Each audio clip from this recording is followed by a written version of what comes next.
May 8th, 1945. Victory in Europe Day. Every city in the Western world is erupting. London is packed so tightly that people cannot move through the streets. Paris is alive with music and dancing for the first time in 5 years. New York is a wall of sound from one end of the island to the other.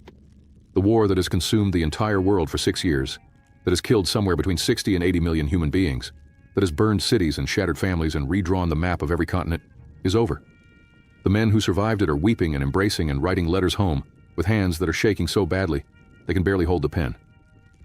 And in a forward headquarters somewhere in the heart of a defeated Germany, General George S. Patton is sitting at a desk, looking at a map, and feeling something that is not relief and not joy, and not the overwhelming release of tension that every other person in the Allied world is feeling on this particular night. He is feeling dread.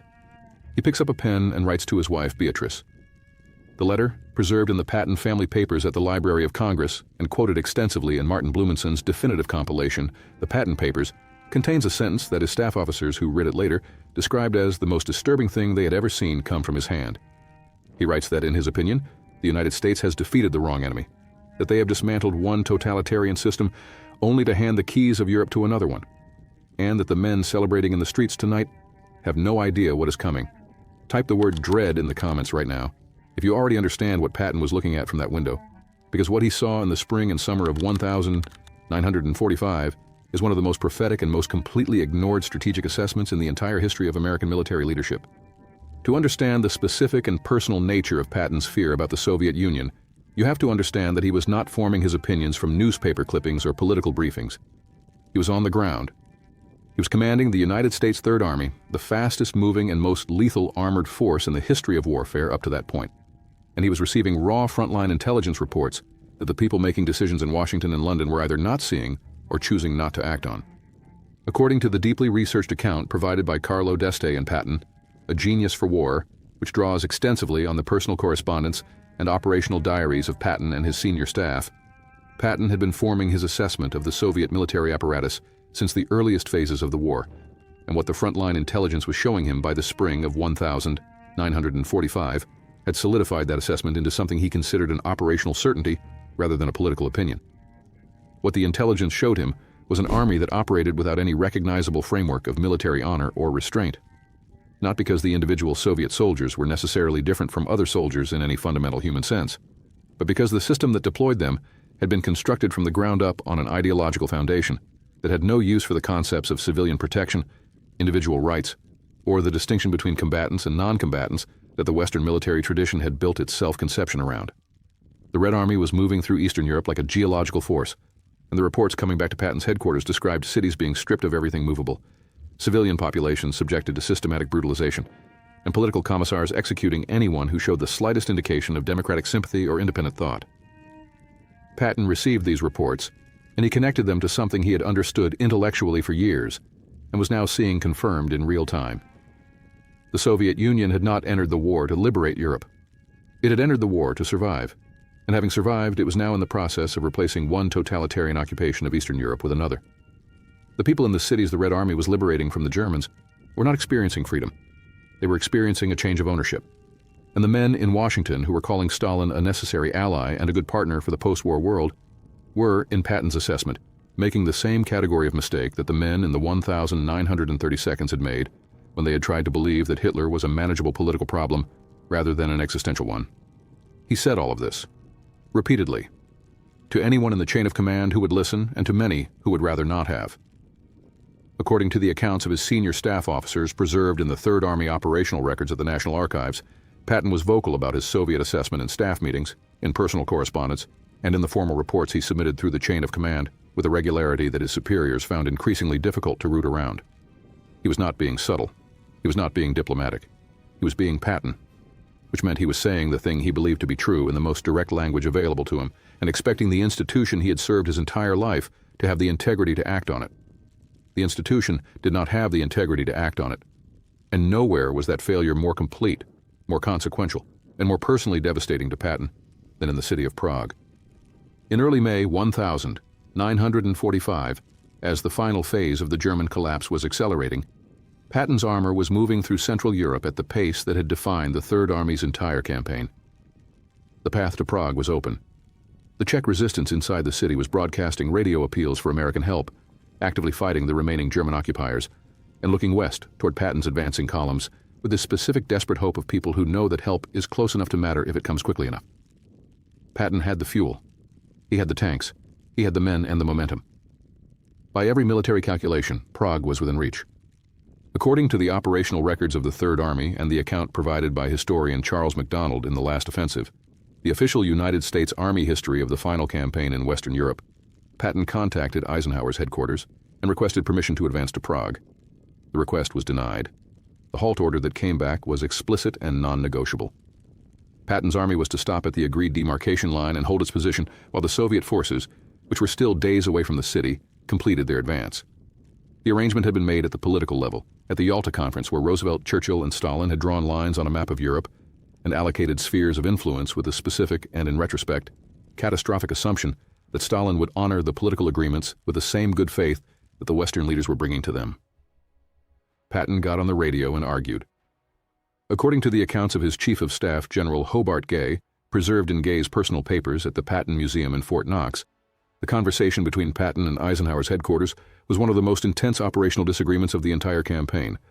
Patton argued that Prague was militarily accessible, that the Czech resistance needed immediate support, that allowing the Soviets to occupy the historic capital of Czechoslovakia would have consequences that would last not years but generations, and that the political agreements made at Yalta were pieces of paper that Stalin would treat as exactly as useful as they were to him in any given moment, which was to say not at all once the military reality on the ground gave him the option of ignoring them. The halt order stood. Patton stopped. And on May 9th, 1945, the Soviet Red Army entered Prague. Patton wrote to Beatrice that evening. The letter is in the Library of Congress. He wrote that he could have had the city, that the road was open and the army was ready, that the decision to stop had nothing to do with military reality, and everything to do with political agreements made by people who did not understand that agreements with Stalin were not agreements in any meaningful sense of the word. He wrote that he believed, with a certainty he could not fully communicate to people who had not seen what he had seen from his position on the ground, that the decision made on that day was going to cost the world something enormous, that the people of Czechoslovakia were going to pay for it for a very long time. He was right. Czechoslovakia remained under Soviet domination until 1989. 44 years. An entire generation of people lived under the system that moved into Prague on May 9th, 1945, while Patton's army sat at the demarcation line 40 miles to the west. Type the word Prague in the comments right now. Just the word. Because I want this comment section to carry the weight of what that city represented and what the decision to stop meant for the people inside it.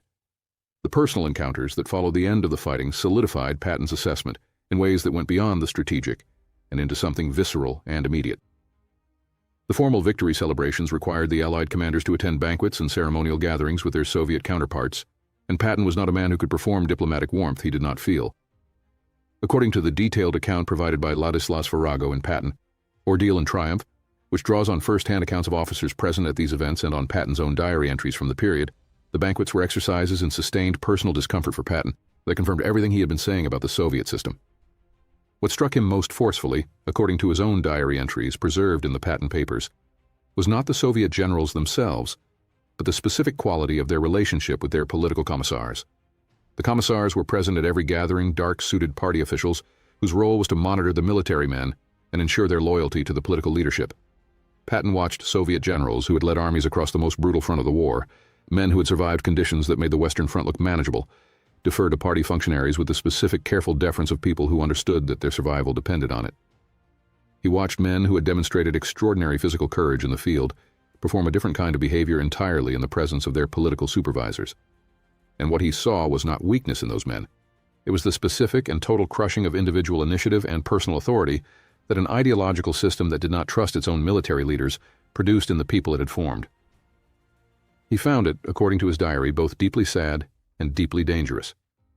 Sad because he respected soldiers, and what he was seeing was what happened to soldiers when the system they served did not respect them back. Dangerous because an army run by political commissars rather than military professionals was an army that made decisions for political rather than military reasons, and a nuclear-armed country that made decisions for political rather than military reasons was the most unstable possible force in the post-war world. The banquet incident that Virago documents and that several of Patton's staff officers later confirmed in their memoirs occurred when a Soviet general proposed a formal toast to the alliance between their nations. Patton sat at the table and did not raise his glass. When pressed by the hosts through the interpreter, he said what he believed, which was that he did not consider the relationship between the United States and the Soviet Union to be an alliance in any meaningful sense of the word, and that toasting it as one felt dishonest. The translator softened the language. Patton told the translator to deliver his words accurately. The translator did so, and the room went quiet in the specific way that rooms go quiet when someone has said the true thing that everyone else in the room has been carefully not saying. His staff officers who were present described the remainder of that banquet as the longest meal of their military careers. It was in the weeks following these encounters that Patton began making the formal appeals that his superiors would ultimately use to end his career. According to the Third Army records and the account of his Chief of Staff, General Gay, Patton submitted a series of strategic assessments through the chain of command that argued, with the specific logical clarity that had characterized his best operational planning, that the United States was making a strategic error that would take decades and enormous human cost to correct. The argument was straightforward. The United States had, in the summer of 1945, the most powerful and most battle-tested military force in human history, sitting in the center of Europe. The Soviet Army, while enormous in manpower, was dangerously overextended, dependent on American Lend-Lease equipment for significant portions of its logistics, and exhausted from 4 years of the most brutal warfare in human history. The window in which American military force could reshape the post-war European order was open. It would not remain open indefinitely. The Soviet Union was going to develop its own nuclear capability within a few years, and once it did, the military calculus that currently favored the United States would be permanently altered. Patton argued that the decision to demobilize the American military in Europe, to send the soldiers home and dismantle the apparatus that had just won the war, was a decision to trade a current military advantage for a future threat that would be orders of magnitude more difficult and more costly to manage.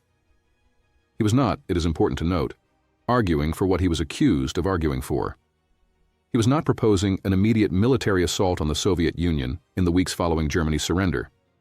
He was arguing for maintaining the military position and the political pressure that the American presence in Europe represented, and for using that position to enforce the agreements that Stalin was already beginning to ignore in Poland, in Czechoslovakia, in Romania, and in every other piece of territory that the Red Army had occupied and the Yalta agreements had theoretically protected. He was arguing that the language Stalin understood and the language Stalin respected were not the same language, and that the only language Stalin actually respected was the language of military force and the credible willingness to use it. According to the account of Secretary of War Henry Stimson's interactions with the military high command during this period, documented in Stimson's diary and analyzed by historian David McCullough in his research on the post-war political landscape, Patton's assessments were not entirely without support within the military establishment. Several senior officers shared his concerns about Soviet intentions in Eastern Europe, and the intelligence reports coming from the occupied countries were consistent enough that dismissing them required a degree of motivated reasoning that not everyone in the chain of command was willing to perform. But the political reality of 1945 was that the American public was exhausted and desperate for peace, that the politicians who had promised them that peace needed to deliver something that looked like it, and that a four-star general publicly arguing for a confrontation with the Soviet Union was a political liability that the administration could not manage. Patton was relieved of command of the Third Army in October 1945. The stated reason was his public comments comparing the Nazi Party to the political parties of democratic nations, remarks that were offensive and that Patton delivered with his characteristic lack of diplomatic filtering. But the officers who worked most closely with him during this period, men like General Gay and General Stiller, whose accounts are preserved in the archives at Fort Knox, believed that the Soviet comments were the deeper and more significant cause. Patton had been too vocal, too specific, and too publicly credible in his assessment of the Soviet threat for the political establishment to manage him while he remained in command of the most famous army in Europe. He was given command of the 15th Army, an administrative posting with no operational troops, tasked with writing the history of the European campaign. He accepted the assignment with the specific, contained bitterness of a man who understands exactly what has been done to him and why, and has decided to record it rather than fight it. On December 9, 1945, his staff car was involved in a collision with an American military truck on a road outside Mannheim, Germany. Patton was the only person in the vehicle seriously injured. He sustained a spinal injury that left him paralyzed below the neck. He died 12 days later, on December 21, 1945, in the United States Army Hospital at Heidelberg. He was 60 years old. He had survived 2 world wars, North Africa, Sicily, the liberation of France, the Battle of the Bulge, and the drive into the heart of Germany. He died in a hospital bed in a peacetime car accident on a quiet road in a country he had helped defeat. The specific circumstances of the accident have generated speculation for 80 years. The official Army investigation report has never been fully located in the archives. The driver of the truck involved was never formally identified in the public record. A former OSS officer named Douglas Bazata claimed in later years to have been involved in a deliberate plot against Patton, though his account has been neither fully confirmed nor definitively disproven by subsequent historical investigation. The author, Robert Wilcox, examined the available evidence extensively in his book Target Patton and concluded that the circumstances warranted far more investigation than they received. The question remains, in the formal historical sense, open. What is not open is the question of whether Patton's strategic assessment of the Soviet Union was accurate. The Cold War that followed his death was exactly the Cold War he had described in the letters to Beatrice and the formal assessments submitted to his superiors. The Soviet Union did not honor the Yalta agreements. The Iron Curtain did descend across Eastern Europe exactly where Patton said it would. The nuclear arms race did develop exactly as he predicted. The proxy conflicts in Korea and Vietnam did cost exactly the kind of American blood he said would be the eventual price of allowing the Soviet Empire to consolidate without challenge. Every major strategic prediction he made in the letters and the reports and the conversations that his staff officers documented came true within the following decade. He had been, in the specific and verifiable sense that history allows, completely right. Type the word prophetic in the comments. If the full weight of what Patton saw from that headquarters window in May of 1945 has just landed differently than it did when you sat down to watch this video, because I want to know how many of you are seeing the end of World War II differently now.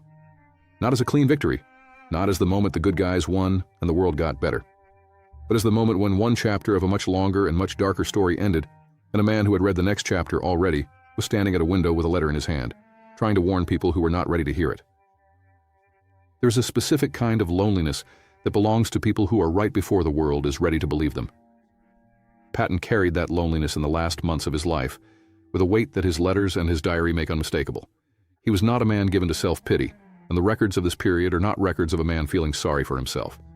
They are records of a man who can see something clearly and cannot make the people who need to act on it see it with the same clarity, and who understands that the consequences of that failure are going to be paid not by him, but by the people in the cities he was forced to leave to a different flag. He was right about Prague. He was right about Poland. He was right about the decades of Soviet expansion that followed the decisions made in the spring and summer of 1945.